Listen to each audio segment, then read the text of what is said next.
Good afternoon, everyone in Radio Land. Hanging with Truta here from the morning show, but we've turned it around to your afternoon drive as we are in the living room with today's special guest. I have a whole room full of raucous Bridge supporters. Everybody say hi.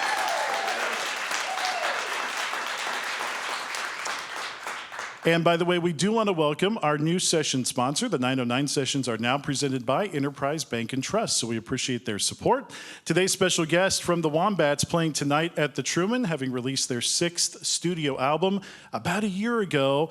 Please give a huge Bridge welcome to Matthew Murphy, a.k.a. Murph from the Wombats. Hi, thank you. It's a sincere thanks from us, anybody who comes to play before actually doing a real show. We're so thankful for your time, so thank you. Thank you. Thanks for having me. I can't believe I'm actually sat here about a year later with another British singer who expresses somewhat of an affinity for Huey Lewis and the News and Back to the Future.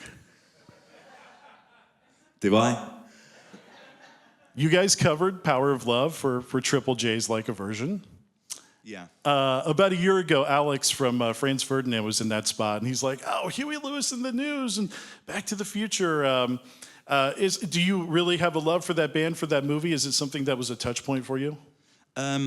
Definitely have a love for the movie. I can't say I was ever a huge Huey Lewis and the News fan. Okay, I mean, sure, fair. The real reason why we did that was because it was our tour manager Simon's wedding, and he wanted to sing it at his wedding, so we learned it to back him up, and then we had back-to-back tours and festivals, and then Triple J were like, we want you to come in and do a cover, and we were like, well, there's literally no time to rehearse.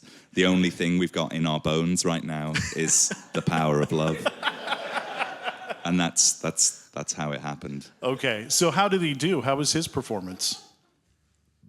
Probably better than ours. Oh, really? Yeah. Oh, yeah. So it was pretty good, huh? It was great. Yeah. But awesome. we did it in different keys. You've got a much lower voice than I have. Yeah. Okay, so for some reason I thought there was just something to do with Britain and Back to the Future and maybe, folks of our age or whatever. But, I mean, it was a good movie. It was a great movie. Yeah. I used to love it. Absolutely. All right, so yes, we got that handled. To go back to when you first kind of got that guitar in your hands, though, probably right around the time that you were watching Back to the Future, about 5, 6-ish or so. Yeah. Yeah, my dad had me playing classical guitar from when I was about 5, but I never really liked it and I never really practiced, but I kind of grit my teeth and went through it. And then one day I heard Creep by Radiohead, and then that was it. And I kind of had all the stuff in the, in the arsenal, so to speak, before picking up an electric guitar. Okay. So you sort of describe maybe a New Year's Eve party where you're also surrounded by songs like Weezer, Say It Ain't So. And was that kind of the beginning of wanting to play in a group, or were you still kind of noodling around on your own at that point? Well, at that time I was listening to some of the worst music that had ever been created, like happy hardcore, which was like a kind of a fad in the northern UK for a while. And then, everything kind of shifted one night. And then I became, completely obsessed with, Pixies, Weezer, Radiohead, things like that. Yeah, that does happen. How did the parents react to that? Because there's always a moment when a kid starts to develop their own musical taste. And even me with my 15-year-old now going, ooh, okay, we're on separate paths here. How did they react to that? I think they were pretty happy, fairly supportive of my music taste at the time. I remember my mum wanted me to be in a wedding band. She wasn't happy that I was in like original bands. She was like, "You're never going to do anything there. You need to get in a wedding band and make some money." Well, I was wondering if mom and dad were trying to foster a future career by putting a guitar in your hand, or did they have any designs on any sort of creative output there? Well, my dad was a guitarist and played in lots of like Mersey beat bands when he was younger. Okay. And I think he was kind of obsessed with the guitar and wanted me to be the same, whereas I kind of got obsessed with songwriting and not twiddling. Yeah, and it was Jarvis Cocker, right, in Pulp, when you really started to feel like, man, I can put my emotions on the page too. Well, he's one of the songwriters, him and I guess Elliott Smith, are in a way where I was like, oh, actually, there's no rules. I can be as dark or as humorous as I want to be. And I feel like that really opened a bit of a wormhole, which I'm still going down. You know, I'm always interested because, people then you start writing, you start putting things down on paper. It's one thing to write in sort of the privacy of your own bedroom or whatever, but when you start performing your own words for other people, what does that feel like to you? I think kind of the first few times you play the new material, it's pretty nerve-wracking, but then it kind of doesn't, then it transitions into really not becoming yours anymore after you've outed it a few times. So I mean, as soon as we get the first tour under the belt, we're usually fine. Yeah. So then people can take it up and make it their own. And yeah, I think so. It's like the most important thing in your life up until the moment it's released, and then it's kind of not yours anymore. Yeah. I think that's probably the healthiest way to think about it. No, that's good. That is good. To go back again, and I almost blanch at asking this, and I can feel you blanching to look at it, but you have to sort of ask about it because where you grew up, of course, in Liverpool, it was sort of an intersection in your life then that did you know that you're going to kind of run into a Beatle at some point? I mean, was this kind of a predestined thing? Well, I guess I was born about 600 yards from strawberry fields and and then John Lennon. Yeah, they both grew up in the same area, Walton, in South Liverpool. But no, I had no grand visions of ever meeting a Beatle. I had the arts college that I went to, I did kind of like the songwriting module or whatever in the last year, and that meant that you got a one-on-one with Paul McCartney, and he was going through his divorce with Heather at the time, and he kept going out to speak to his lawyers and things. The last song I played him, we just talked for about an hour, and the last song that I played him was called Patricia the Stripper, and I said it's kind of a jokey song about falling in love with a prostitute, and he was like, I can see how that could be a problem.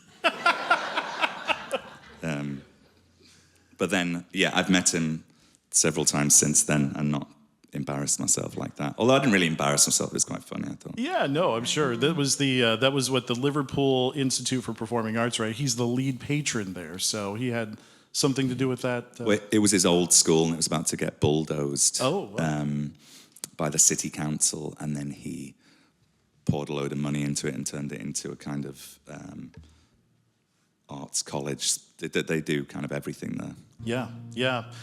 You did later get to interview him on BBC Radio, right? Was that did they say, who do you want to interview in the world? You said, get Sir Paul McCartney. The Radio 1 kind of have these guests now and again, and we wanted to bring the heat, so to speak, with who we were interviewing that day. And who did we get? Paul McCartney and The Killers? The Killers. Yes. And someone else. I can't remember that interview. He just released a particularly mad album that Radio 1 were definitely not playing. So. Oh, yeah, sure. They're probably past that at that point. And for the record, in trying to do the research, I can't find that audio anywhere either. So really, it's like it doesn't exist. We can hunt that down for you. Thank you. You're welcome. I'll just give you my email. Yeah, I appreciate that. We've also enjoyed, as of late, the solo work from you in Love, Fame, Tragedy as well. And ostensibly I think you sort of intended that project to be able to give you a little bit more personal side to the writing. But I feel like Wombats music has done that too. So how do you decide, will this be a Wombats tune or a love, fame, tragedy song? It's just like, I'm going to do the Love, Fame, Tragedy album now, write for that for a year and a half. There has been a small overlap. There's a couple of songs that went the other way. But no, I mean, the first album was just, I wanted to try something different and work with a lot of different people and have them in the studio and try a more collaborative experience. And then after the first album, I didn't hate the process, but the process was like having to entertain people in the studio for days on end. That didn't come easy to me. So then the second one, I was like, I'm just going to do this one by myself. And that album turned into a completely different beast. It was like full Guns N' Roses Chinese Democracy with like 6 different producers and several breakdowns along the way. You know, you feel like you had that moment though, right? It's like a rite of passage then. I think so, yeah.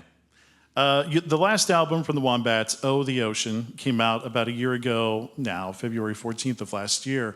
And you tried something different for that album too. You tried a different producer, John Congleton, and a different way of recording then that he kind of brought to you guys? Yeah, we felt like it was more risky to kind of work with the same producer, so we kind of wanted to shift it up. And yeah, the way that he worked was completely different.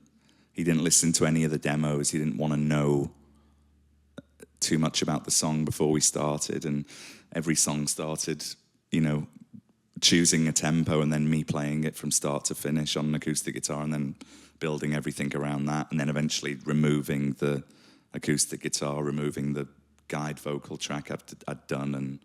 And it was a cool way of working. Apart from a couple of songs, it drove me nuts. Because I'd be like, well, if, you know, this was never supposed to be an acoustic guitar song, so why are you having me do this? But I went with it. Yeah. I want to point out the irony, because I think we all thought it, that, again, just knowing your tracks and they're dancey, they're party, and then we're going to have Murph with an acoustic guitar, but it really, that's where it starts, right? This all starts with you and the acoustic? 75% of the time, okay. Yeah. The songs are a hell of a lot moodier before we put backing vocals on them. Gotcha. Yeah, so that's what kind of turns it. And I know that you talked about like sort of the tension and frustration with that recording process and having to go start to finish and not punch in anything in the middle. But are there things that you took away that you'll use in the future in your studio production? Yeah, definitely, because there was we wanted to create something organic and that had like mistakes and, you know, a sense of space, not something that was poppy and gridded and, you know, sounded amazing. Like, I feel like that's pretty easy to do. But so one of the things that I learned was, you know, if I wanted to jump in and change one specific part of a song, we would track the whole thing just to get there. And by the time I'd got to that point, I realized that, you know, I'd forgotten what I was doing. Oh. And we'd end up taking bits from around the point that I was aiming at. Does that make sense? Yeah. We'd take the random stuff that happened around where my attention was supposed to be. And that kind of gave it this kind of organic magic. I don't know, just, you know, making mistakes and keeping the fun ones, keeping the interesting ones. Yeah, wow. It does sound a little frustrating, but it does sound like, you know, obviously you got a result that you were happy with at the end of it. Yeah, very happy. And it wasn't that frustrating. There's just like, there was like a couple of songs where I was like, come on, guys. Just, we don't have to do it this way again, do we? In my head, I got a sort of Stanley Kubrick doing 100 takes of a scene, right? Like, do it again, do it again, do it again. Yeah, and then, there was one song that I couldn't really get happy with, and so we recorded it 3 times, but it was like, but every time we had to start again from the acoustic guitar with a click track in my ear. And that was the one that I kind of went a bit crazy on. But every album's got 2 songs for me that I become Alice in Wonderland, and I'm running down there with the rabbits trying to figure it out. Once again, the Wombats are tonight at the Truman. Their 6th album, Oh the Ocean, is available wherever you find music. And Matt Murphy, thank you so much for your time today. We Thank you. appreciate that. Thanks for having me. Thank you. Thanks. Now available on 90.9 The Bridge YouTube.